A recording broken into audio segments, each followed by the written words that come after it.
When fire meets betrayal, the results are unforgettable. House of the Dragon. Season 2, Episode 4, The Red Dragon and the Gold, delivers one of the most brutal and awe-inspiring moments in the series' history. Under the meticulous direction of Alan Taylor, the episode introduces the long-anticipated dragon clash at Rook's Rest, a monumental turning point that forever alters the fate of House Targaryen. As tensions bubble between brothers Aegon, Tom Glencarney, and Aemond, Ewan Mitchell, the battle becomes not just a physical confrontation, but an emotional reckoning that changes the course of the war for the Iron Throne.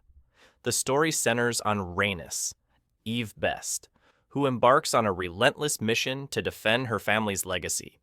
Following a reckless decision by Aegon to join the fray aboard Sunfire, alongside his impulsive brother Aemond and Ser Criston Cole, Fabienne Frankel, the battle takes a deadly turn.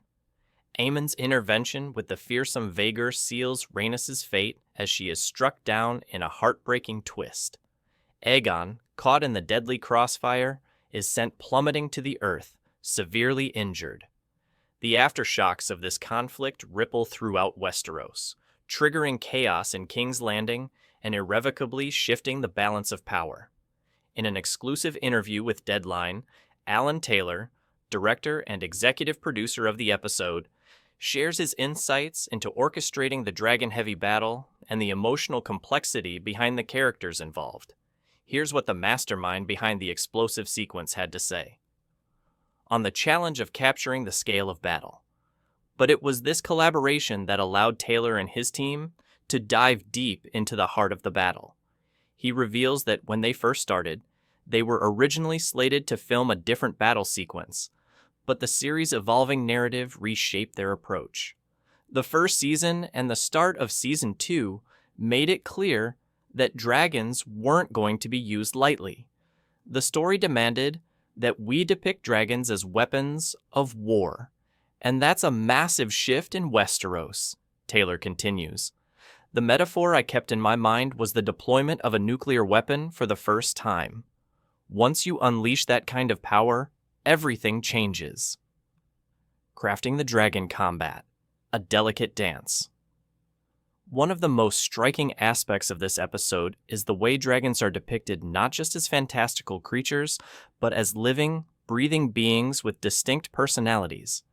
Taylor explains that the relationship between the writers and their dragons was central to the battle's design.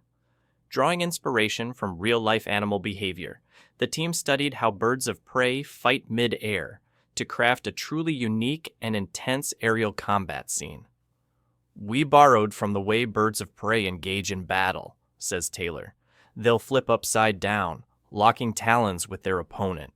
It's a dangerous dance, a game of chicken that ends in a deadly spiral. That was the inspiration for the climactic moment between Rhaenys and Aemond in the battle. In this scene, Rhaenys and her dragon melees engage in a brutal aerial battle against Aegon and his Sunfire, only for Aemond to swoop in with Vhagar, ultimately tipping the scales of the conflict. We wanted the audience to feel the weight of the dragon's power, but also the intense vulnerability of their riders, Taylor adds. It's not just a flashy spectacle, it's about capturing the emotional turmoil of each character as they face the consequences of their decisions. The brutality of war. Taylor's long history with killing iconic characters. For fans of Taylor's previous work on Game of Thrones and The Sopranos, it comes as no surprise that his storytelling often involves the gut-wrenching loss of beloved characters.